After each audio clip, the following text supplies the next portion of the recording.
안녕하세요. 코딩의 신 아샬입니다. 오늘 할 이야기는 회사에서 TDD 하기라는 주제로 얘기하려고 하는데요. 회사에서, 그러니까 직장에서 사람들과 함께 TDD를 하려고 할 때 어떻게 해야 될까에 대한 얘기를 하려고 해요. TDD는 다들 아시다시피 테스트 드리븐 디벨롭먼트, 테스트 주도 개발인데요.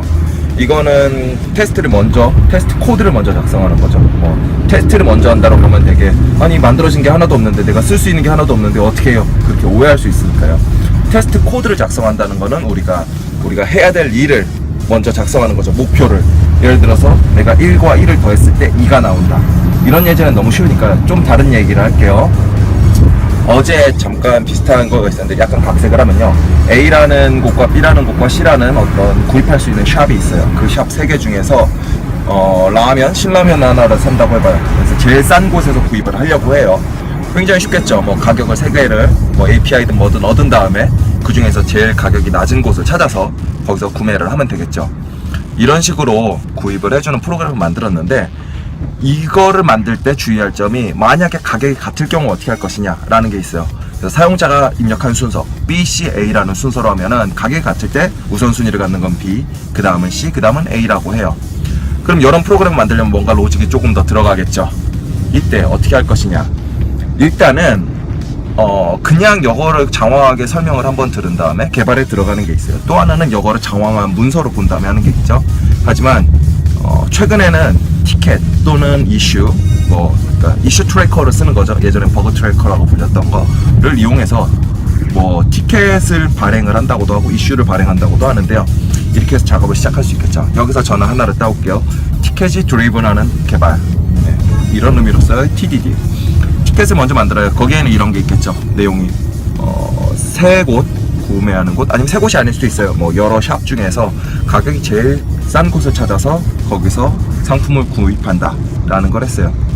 두 번째, 이렇게 된 것들을 사용자 입장에서 원하는 그러니까 왜냐면 우리의 목표는 가장 싸게, 신라면은 가장 싸게 사는 거니까, 이렇게 써진 티켓이 하나가 있다면 이거를 조금 더 나눠요. 우리는 태스크를 만드는 거죠. 엔지니어링 태스크라고 하는데요. 첫 번째로는 각 샵에서 상품의 가격을 얻는다. API를 이용해서 A라는 샵에서 얻는다, B라는 샵에서 얻는다, C라는 샵에서 얻는다. 3개를 만들 수도 있겠죠. 이런 식으로 만드는 거를 일반적인 이슈 트래커를 쓰면 서브 태스크를 만들 수도 있고요. 아니면 다른 식으로 해도 상관없는데요.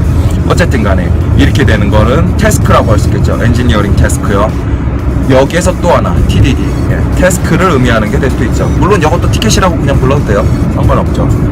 그러면은 그 다음에 하려는 거는, 이렇게 얻어진 것들, A라는 샵에서 얻었다 API, 이게 아니라 아까 전에 했던 얘기는 우선순위에 대한 거죠. 그러면은 이것들을 우선순위를 적용한다라는, 우리는 또 태스크를 하나를 만들 수도 있겠죠. 내가 작업을 하려고 가지고 왔을 때 각 단계를 더 잘게 나눌 수도 있겠죠. 그럼 투두리스트를 만들 수도 있겠죠. 그쵸?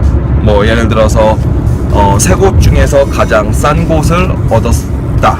만약에 그냥 소트를 한다고 쳐봐요. 소트를 했어요. 그 다음에 가장 싼 것과 두 번째 거를 비교를 했어요. 둘이 가격이 달라요. 그렇다면은 제일 싼 곳이 하나인 거죠. 만약에 두 번째랑 같아요. 그렇다면은 2개인 거죠. 두 번째랑 세 번째, 아니면은 첫 번째랑 세 번째만 비교해도 첫 번째, 두 번째, 세 번째가 같은 거죠. 이런 경우가 있어요. 그런 3가지 경우가 있잖아요. 우리가 생각할 때. 그 다음에 세 번째 경우, 그러니까 3가지가 모두가 같을 경우에는 우리가 우선순위 최우선에 있는 애로 그냥 무조건 구입을 해도 되겠죠. 일일이 할 필요 없이요. 하지만 두 번째인 경우, A랑 C가 가격이 제일 싼 걸로 같은 걸로 나왔다. 그러면 아까 B, C, A였나요? 순서가? 그러면 C가 앞에 있어야겠죠. C에서 구입을 해야겠죠. 또는 A, B가 됐다. B, C가 됐다.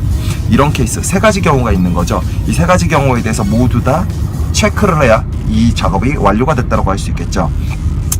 자, 맨 처음에 위에 티켓이 있었죠. 그 다음에 태스크가 있죠. 그 다음에 우리는 어떤 그 3가지 경우를 꼼꼼히 챙겨야 되기 때문에 여기에 대한 투두가 있겠죠. 그런 의미로서의 투두가 어떤 개발을 리드하는 그런 의미의 TDD. 그렇다면은 각 투두에 대해서 방금 전에 얘기했죠. 그 3가지 경우가 AC인 경우에는 C가 나와야 되고, 그쵸? BC인 경우에는 B가 나와야 되고, 그 다음에 AC인 경우에는 C가 나와야 되고, 이런 것들. AB였네. 그 다음에 AB는 B가 나와야 되고, 이런 3가지 경우들에 대해서 내가 제대로 짰는지를 어떻게 증명을 하냐는 거죠. 그거를 테스트 코드로 먼저 쓰는 거죠. 여기까지 머리를 우리가 썼으면은, 그쵸? 여기까지는 그냥 우리가 머리로 한 거잖아요. 그 다음에 글로 쓰거나 아니면 컴퓨터에다 적거나 이런 걸 했으면 그 다음에는 코딩을 하는 일만 남은 거죠. 구현만 하면 끝인 거죠. 구현을 했는데 이 테스트가 통과되면은 우리는 올바르게 한 거죠. 회사에서 TDD를 한다라는 거는 내가 그냥 테스트를 먼저 작성할 거예요. 어떡하지 뭐 어쩌고 저쩌고 나는 이렇게 했는데 다른 사람들은 모르고 그런 게 아니라 우리가 처음부터 일을 할 때부터 계획을 확실하게 세워서 플래닝을 할 때부터 확실히 세우고 그것들을 하나씩 글로 쓰고 그 다음에 남들이 공유할 수 있는 예를 들어서 이슈 트래커를 쓴다면은 이슈 트래커에 이런 과정들을 공유를 한다든지 아니면은 데일리 스크럼을 하는 분들은 데일리 스크럼에서 나는 이러이러한 것들을 할 거다라는 거를 그냥 전체적으로만 얘기를 한다든지 아니면은 뭐 내부에 사내 위키가 있을 수도 있고 여러 가지 공유하는 수단들은 있어야 돼요. 반드시 없다면은 마련을 먼저 하세요. 이게 가장 우선일 수도 있어요. 이렇게 함으로써 회사에서 TDD를 할 수가 있겠죠. 오늘은 회사에서 TDD 하는 방법에 대해서 잠깐 이야기를 나눴고요. 다음에는 조금 더 재미있는 영상으로 다시 찾아볼게요.